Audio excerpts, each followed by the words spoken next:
friends, it's me, MamaChelle. I'm back again for another daily Devo in the month of May. This is week 4.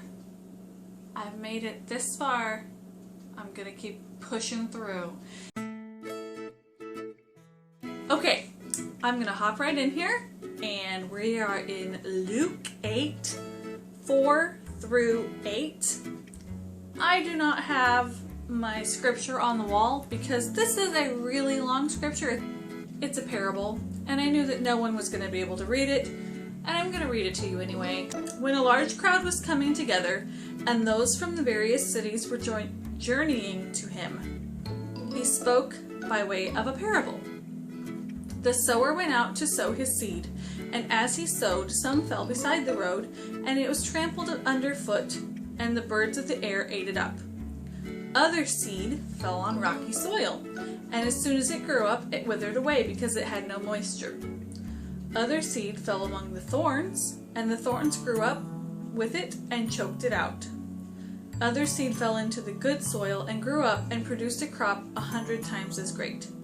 As he said these things, he would call out, "He who has ears to hear, let him hear." Okay, I'm a homeschool mom, and the number one thing that I hear from other people about my children or homeschool kids is, if you're a homeschool parent, you already know the answer. Socialization. Socialization can be a wonderful thing if it's actually socialization and if it's good socialization. Socialization can also be a really bad thing.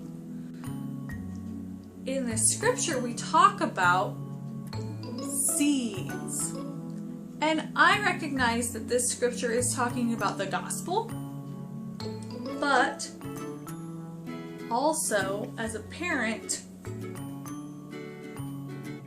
my little babies are my seeds.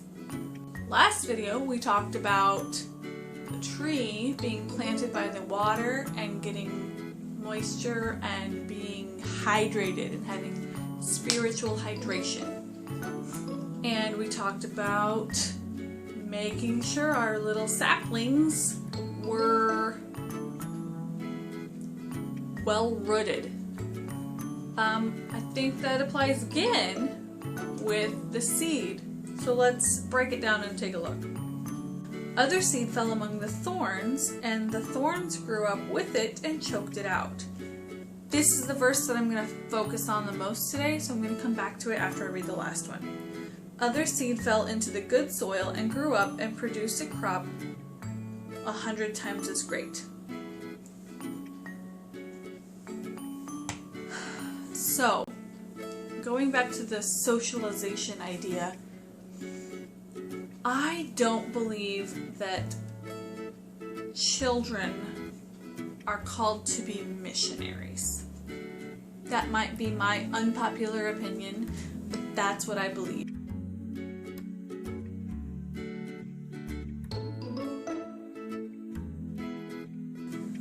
Elementary age kids don't have the resources most of the time, at least in our society, to really be missionaries. I think what often happens is that they're just exposed to a lot of crap earlier than they need to be.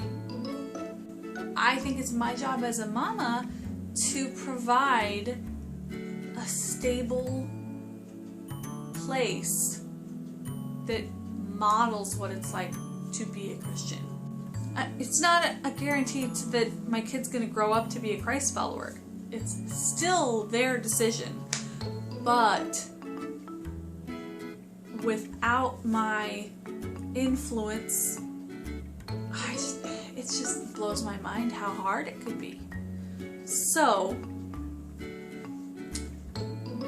I want to talk a little bit about this word picture that I have.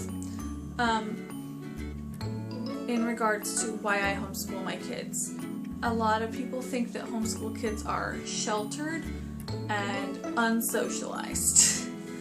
And I use the little, because yeah, there are some kids that are sheltered and unsocialized, but guess what? There are some of those in the public school system too.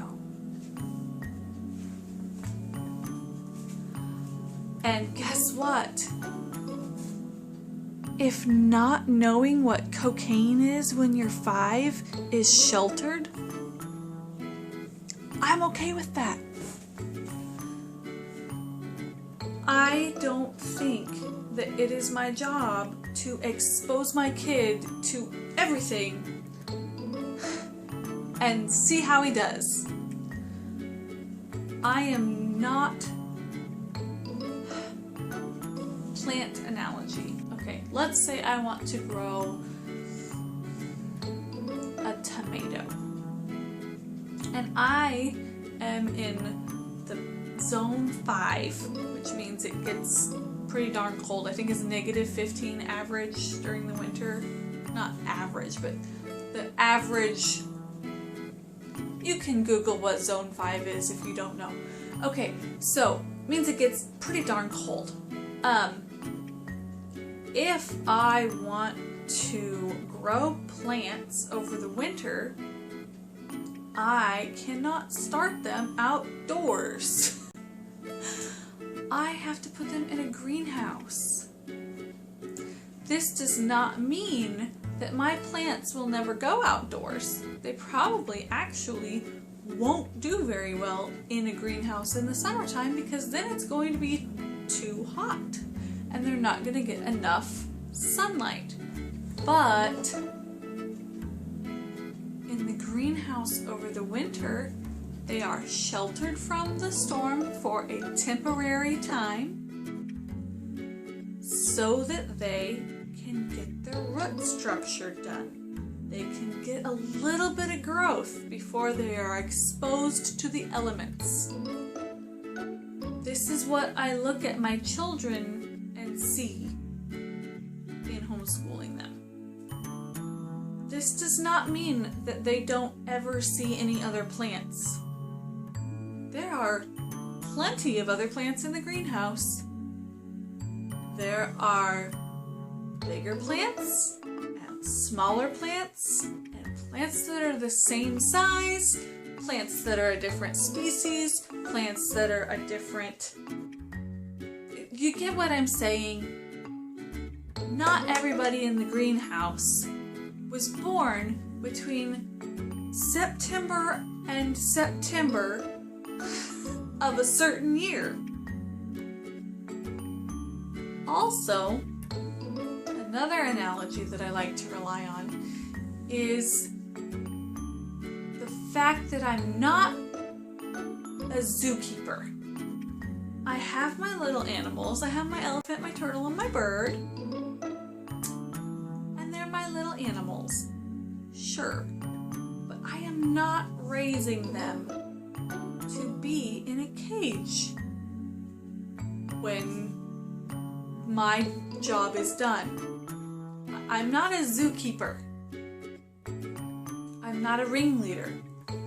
My job is to train them up so that I can release them into the wild.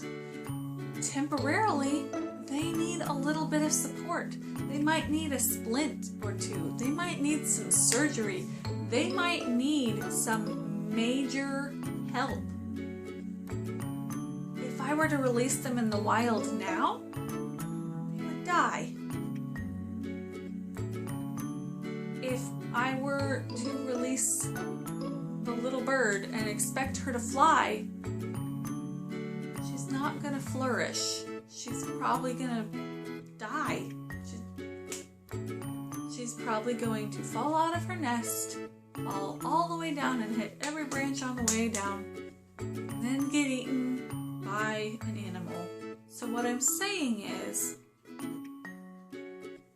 my children might need some shelter. My children might need to be socialized in a setting that I approve of, instead of a setting that is completely blind to any correction or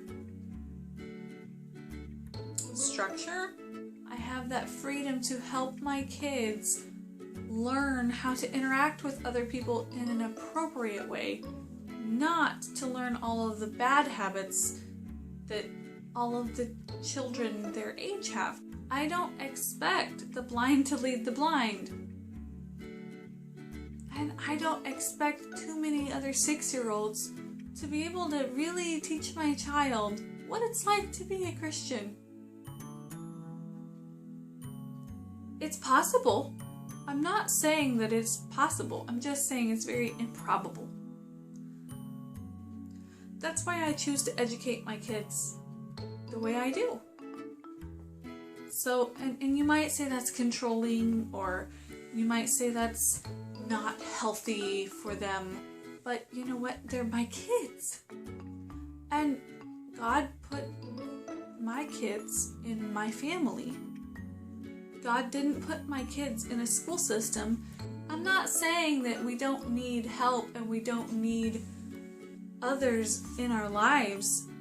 I'm saying the opposite. I'm saying we need good people. We need good helpers. We need the last verse. We need good soil to produce a good crop.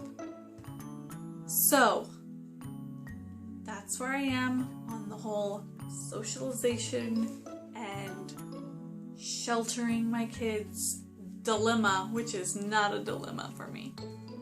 And again, I am not saying that if you send your kid to a public school that you're not a Christian or that you're a bad mom or anything like that.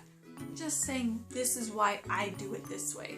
Because this is what works for my family, and this is what I feel like God has told me to do. So, if you if you want to say something, which I know you do, I know you want to say something. Let me hear it. Comment. And subscribe and share! Share with your friends. Even if they disagree. What is this lady talking about? Do you homeschool? Have you ever homeschooled? Have you ever thought about homeschooling? Have you ever been homeschooled? Tell me about it.